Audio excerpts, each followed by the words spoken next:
I've always been the quiet one in the family, not the black sheep, not the golden child, just background noise. I'm Sam, 36, no wife, no kids, and apparently, in the eyes of my brother's family, no life. What I do have is a steady job in IT, no debt, and a bank account that's weathered more storms than any of them know. For years, I played the part they wrote for me. Show up at holidays, bring the expensive gifts, cover the forgotten bills, and be grateful for a seat at the table, even if it was wobbly and next to the coat rack. But nothing prepared me for what happened last weekend. It wasn't one big blow-up. It was a smirk, a sentence, and the sound of torn wrapping paper, and that was all it took to end everything. It started at my brother Mike's house. He'd invited the whole family over to celebrate an early Christmas since they were planning a vacation over the holidays. The kind of vacation I paid for last year when they had unexpected car trouble, even though Mike showed up to my house 3 days later in a brand new truck with a Bluetooth tailgate. I didn't say anything. I never do. That's part of the problem. I got there a little after noon. The driveway was packed, so I parked 2 streets over and walked. By the time I got inside, the living room was a disaster zone. Wrapping paper everywhere, kids screaming over who got what, and my sister-in-law Carrie yelling at Alexa to play Mariah Carey again. I barely got a hi from anyone except Grandma Helen, who gave me the same squinty look she always does, like she's trying to remember if I'm the nephew who's divorced or the one who never bothered. Spoiler alert, I'm the second. I spotted the PS5 in the corner, the one I'd waited 6 weeks on a restock alert to find. It was gift-wrapped with silver foil and a black satin ribbon. Mike had texted me earlier, asking if I could swing by Best Buy and pick something up for his son, Tyler. I knew what that meant. He didn't offer to pay. He never does. But Tyler's 14, and like most teenagers, he lives in a world where everything is content and nothing is gratitude. I figured, fine. Let the kid have one good memory with something I gave him. The second Tyler spotted the box with his name on it, he tore into it like a raccoon on garbage day. He didn't even read the card. Didn't look up. Just ripped the wrapping like it personally offended him. And then he saw what was inside. A PS5. Holy, he caught himself just in time, looked around for approval, and then grinned like he'd just found a gold bar. That would have been fine. I would have taken the lack of thanks and gone to refill my paper plate with soggy stuffing like I always do. But then he looked right at me and smirked. Dad says nobody would even care if you just vanished. The room got quiet. For a split second. And then laughter. Not nervous laughter. Real laughter. The kind that sticks in your teeth. Mike howled. Carrie smacked the arm of the couch. Even Grandma snorted. Well, he's not wrong, Carrie said through a mouthful of cranberry sauce. You really should get a hobby or something, Sam. I didn't say a word. I just stood up. My heart wasn't racing, that would have made sense. Instead, it was that cold, hollow kind of silence in my chest. Like my body had decided I didn't need emotions anymore. I walked over to the dining table, took my phone out, and with a few swipes, froze every bank card tied to the family accounts. Mike's gym membership? Gone. Carrie's wine subscription? Canceled. The utilities bill I'd been auto-paying as a favor? Done. I opened the banking app. Transferred the emergency fund Mike begged me to set up after his last layoff, the one in my name, but for the family's sake, directly to my personal savings. Froze it. Then I opened my Venmo, refunded the $600 I'd sent to Carrie last week for Christmas decorations, and wrote a single word in the comment. Nope. Still, I didn't say anything. I walked to the kitchen, grabbed the plain cardboard box I'd brought in earlier and left on the counter, the one nobody bothered to ask about, and set it right in the middle of the table. Tyler was too busy setting up his new console to notice. Mike was opening a beer. Carrie was scrolling through Instagram, probably looking for a filter to hide the empty wine bottles on the coffee table. I didn't wait for them to open it. I didn't tell them what was inside. I just walked out the front door, not slamming it, not storming out, just walking. Calm. Like I'd finished my shift. I didn't look back. Didn't wait to see who followed. Spoiler alert, no one did. It wasn't until 2 hours later, when I was already home, on my couch, eating leftover Chinese food and watching a documentary on octopuses, that my phone lit up. First it was a text from Mike. What is this? Then another from Carrie, very funny. Fix it. Then Tyler, why would you do that? And then silence. Until one final message popped up, this time from Grandma Helen, which shocked me more than anything. All it said was, that was cruel. Even for you. I stared at the message, laughed once, and turned off my phone. But here's the thing, they still hadn't opened the box. Not then. Not yet. And inside that box was something they never expected. Something that would make them realize just how long I'd been the one holding all their lives together and how fast it could all fall apart when I let go. I didn't plan it like some movie revenge scheme. There were no whiteboards, no timeline with red yarn. Just years of quiet resentment, slowly filing itself away into the corners of my mind. I never even knew I'd do something like this until I was already doing it. But once I walked out of that house, once the door closed behind me and my name was nothing but an echo, I realized something. I didn't feel guilty. Not one bit. They opened the box that evening. I know, because Mike called. He never calls. The voicemail was shaky, clipped. "What is this supposed to mean, Sam?" he snapped. "You think this is funny? After everything I've done for you." I didn't respond, because I knew what he saw. Inside the box, I'd placed 8 envelopes, each one sealed, labeled with a name. No bows, no fancy paper. Just plain white business envelopes, like the kind you'd use to pay your water bill. Taped to the inside lid of the box was a sticky note. My handwriting, all caps. "If I'm invisible, then so is my support. Good luck." The first envelope was for Mike. Inside, a printed PDF, an official notice of removal as co-signer from the family car loan. My name scratched out in thick red ink. Alongside it, a copy of a bank transfer showing I'd withdrawn every cent from the shared emergency account, the one he'd leaned on more times than he admitted. There was also a screen grab of his Amazon card. I had full access, and he'd left it logged in, including 3 items he'd been eyeing for himself, all still unpaid for. I clicked cancel order before printing it. Carrie's envelope was next. Hers contained copies of 2 bounced payments, one for the family phone plan, another for the internet bill. I had been paying both, every month, quietly. At the bottom of the stack was a service disconnected notice I had scheduled to go into effect 2 days from now. I gave her time. I'm not a monster. But she'd be streaming nothing on Netflix by Wednesday. Tyler's envelope was different. It wasn't about money. It was a photo, a printed screenshot from 3 months ago. Him texting a friend on Snapchat. "My uncle's so pathetic, lol. Thinks buying me stuff makes him madder." I hadn't meant to see it. It popped up while I was helping him back up his phone during a crash. But I saved it. That screenshot sat in my phone for 3 months. I never showed anyone, never confronted him. But now, I printed it out, put it in an envelope, and wrote in Sharpie across the top, "Be careful who you mock while using their money." The 4th envelope was for Grandma Helen. Hers contained a thank you card, blank. I wanted to remind her what it looked like. I'd been sending her groceries on the 1st of every month for over a year through an Instacart subscription. I canceled it the moment I walked out. The next day, she'd be calling the store asking why her milk never came. My sister Rachel's envelope, she wasn't even at the gathering, but she was part of the rot. Her card simply read, "You once asked for $900 to help cover your wedding DJ. I paid it. You never invited me. Enjoy the silence." There were 2 more. One for my dad, one for my mom. They weren't there either. But they were complicit in other ways, in silence, in favoritism, in every shrugged shoulder and passive dig over the years. Dad's envelope had a printout of the vacation itinerary he was planning for June. A cruise. Paid, in full, by me as a surprise Father's Day gift. Canceled. Mom's had something even worse. A photo of the nursing care consultation we'd done together 6 months ago, the one she cried during, terrified of being a burden, of becoming that old woman everyone avoids. I had found the perfect facility, paid the deposit, put her name on a waitlist. I canceled that too. In her envelope, I tucked the confirmation email with a sticky note on top. "Ask Mike if he'll help you pee when the time comes." That night, they didn't call again. Not one of them. But the silence didn't last. By the next morning, I had 15 unread texts.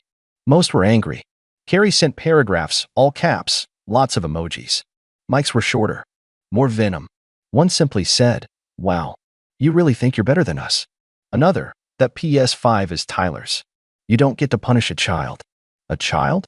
That child told me the world wouldn't care if I vanished. And everyone laughed. For years, I gave, and they took. Like I was the family ATM with no PIN required. I told myself I was being kind. That it was noble to be generous without expecting thanks.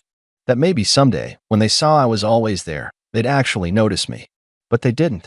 They noticed my money. My car, when they needed a ride. My name, when the credit applications came up. But not me. And now? Now they were noticing what life looked like without me. I didn't write back. I didn't explain myself. I just let it unfold. But I knew it wasn't over yet. Because something else was in that box. Something they hadn't seen yet. The 8th envelope. Labeled simply, Final. The 8th envelope had no name on it. Just one word, handwritten in black ink, clean across the front. Final. And I knew that's the one that would keep them up at night. I hadn't told them what it was. I didn't have to. They'd open it last. Everyone always saves the mystery for the end, right? It's human nature. Curiosity wrapped in fear. I imagined the scene in my head. Mike pacing the kitchen, muttering something about how I'd finally snapped. Carrie scrolling through legal forums, trying to see if she could report me for emotional abuse or financial sabotage, the irony. Tyler sulking in the corner, still clutching the PS5 controller like it was going to turn back into a pumpkin if he let go. And Grandma?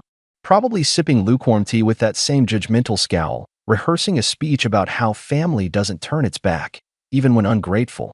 And then someone would open it. Probably Mike. He never could resist being the loudest person in the room. Inside was a letter. It wasn't angry. It wasn't bitter. It was honest.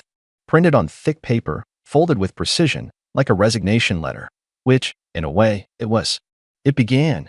If you're reading this, it means I finally did what I should have done years ago. I left. Not just the house. Not just Christmas. I left you.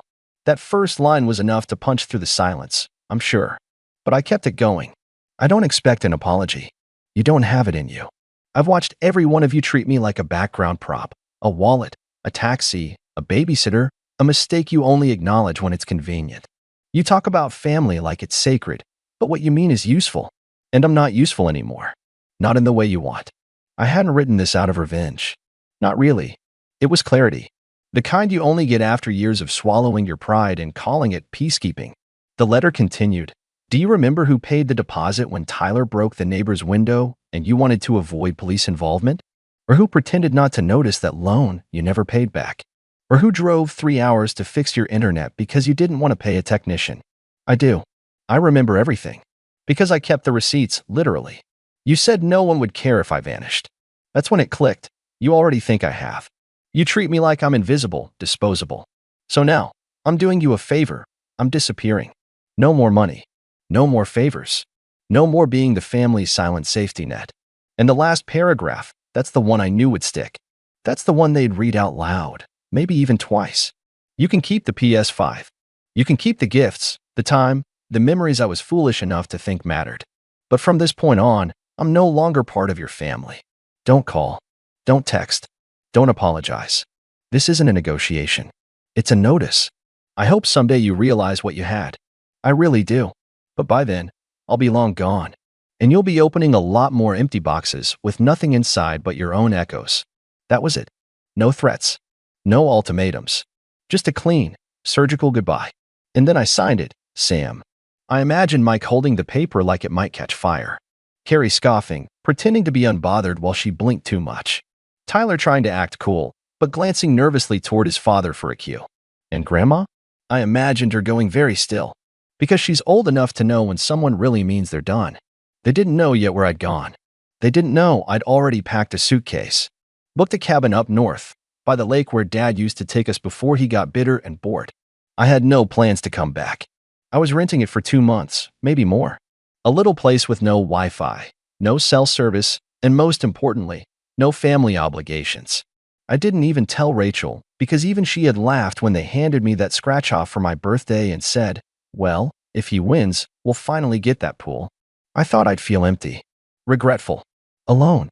But instead, I felt like I could finally breathe. And somewhere, hours away, in that too big house stuffed with holiday garbage and fake smiles, I knew the silence was settling in like frost. They were realizing, maybe for the first time, that I'd been the glue. And now they were cracking. I didn't hear from them for 3 days. Not a text. Not a call. Not even a fake apology typed with one hand and regret with the other. Just complete, suffocating silence. And I enjoyed every minute of it. The cabin I'd rented was small but perfect. 1 bedroom. A kitchen with wood cabinets that creaked like they were telling stories. A fireplace that took some coaxing but roared beautifully once it got going. No internet, no TV, and the only signal I had was the crackle of the radio and the crunch of snow under my boots during morning walks. I wasn't hiding. I was healing. That silence? It wasn't loneliness. It was peace. The kind of peace you don't realize you've been missing until it's so loud and pure, you start to wonder how you ever lived without it. On the fourth day, the messages started again. Mike's name popped up first. The preview read, "You're being childish. Can we talk?" Then another. "Carrie's freaking out. We need to fix this. You're part of the family." Oh, yes. Now I was part of the family. I didn't respond. Then came Carrie, 5 minutes later. "Whatever this is, it's gone way too far. You embarrassed us. Tyler's been crying all day." That one made me chuckle. Because Tyler didn't cry when he told me no one would care if I vanished. He smirked. And everyone laughed. No apology. No accountability. Just discomfort at the fallout. That's what really got to them. Not that I'd been hurt, but that I'd stopped letting them benefit from hurting me. I waited another day. Then Rachel texted. The sister who hadn't even shown up. I heard what happened. I know they went too far, but ghosting everyone isn't healthy either. Can we meet up? Ghosting? Ghosting? I'd spent a decade being ghosted at family dinners. Ignored. Overlooked. Ridiculed quietly in corners like I couldn't hear the whispers. This wasn't ghosting. This was grieving, not for them, but for the person I used to let them turn me into. I didn't reply to her either. Instead, I went for a walk. Through the thick snow and bare trees, past the frozen lake, through the woods where silence wasn't awkward, it was earned. I stood there for an hour, breathing it in. And then I made a decision. Not out of spite. Not out of rage. Out of clarity. It was time to close the book. When I returned to the cabin, I sat at the little kitchen table, poured a cup of stale cabin coffee, and began typing. Not on a phone. On paper. Real, old-fashioned, pen-to-paper letters. The kind no one writes anymore, which felt fitting, because none of them had written me anything in years that didn't involve a Venmo request or a list of things they wanted me to pick up. The first letter was to Mike. Mike, you said I was being childish. I want to thank you for that. Because for once, I'm actually thinking like a child, one that finally understands what love should look like. It's not measured by the number of favors done or the bills paid. It's measured by laughter that doesn't sting, by words that don't break you. You taught Tyler to mock me, not by sitting him down and saying it outright, but by laughing when he did. That taught him more than any lecture could. You didn't just fail me. You failed him, too. Because you taught him that kindness is weakness and that people are only worth what they can give. I won't be part of that lesson anymore. Then Carrie. Carrie, you always acted like I was some pathetic joke Mike brought along. You never said it, but your tone said enough. I remember every look, every sarcastic, wow, you actually came, or must be nice to afford that when you don't have kids. But here's the thing, I did not have kids because I couldn't. I chose not to. I watched how you treated the people who showed up for you and decided that being alone was better than being used. You said Tyler cried. Did you? Or are you just panicking now that your credit card isn't going through and no one's paying your streaming services? To Rachel, I kept it short. Rachel, we both know you've always done what's easiest. Staying quiet was easier than standing up. Not inviting me to your wedding was easier than explaining to your husband why your family treats me like a coat rack. I'm not mad anymore. I just have no more energy to explain myself to people who only notice I exist when they need help moving a couch. Even Grandma Helen got one. Grandma, you once told me that being quiet was a virtue, that I should be grateful no one asks much of me. You said I had it easy. What you never understood is that silence doesn't mean peace. Sometimes, it means we've stopped believing anyone's listening. I canceled your grocery delivery, yes. You'll be fine. You've made it clear you've lived through worse. Just don't expect me to pretend that years of passive judgment didn't leave a mark. I sealed the letters, mailed them from the little post office 2 towns over. And that was it. I didn't wait for replies. I didn't stalk their social media. I let it go. 3 weeks passed. I got one letter back. It was from Tyler, written in pencil. Messy. On-line notebook paper torn from a school binder. Uncle Sam, I'm sorry. Dad told me to say that, but I wanted to say it for real too. I didn't mean it when I said that stuff. I was trying to be funny. Everyone was laughing and I thought if I didn't go along with it, they'd make fun of me. I played the PS5. I couldn't enjoy it. It made me think of you. I guess I thought you'd always be around. I miss you. Love, Tyler. That one? That one I answered. Because sometimes the cycle can break, but only when someone realizes they're inside it. I wrote back. I didn't make it long. I didn't make it emotional. I just told him that forgiveness takes more than words. It takes change. And if he was willing to prove it, then I'd be willing to talk again. Maybe meet up someday. The rest? I never heard from again. Not Mike. Not Carrie. Not Rachel. Not Grandma. And you know what? I'm okay with that. Because I finally learned what boundaries feel like. Not walls. Just fences with locked gates, the kind you only open when someone knocks respectfully. The money stayed in my account. The phone stayed quiet. The air around me stopped buzzing with anxiety, and for the first time in my adult life, I slept, really slept, without wondering if someone was going to call me the next day needing $500 or a place to crash or just one more favor. And maybe they'll spin it someday. Tell people I had a meltdown, that I lost it. Let them.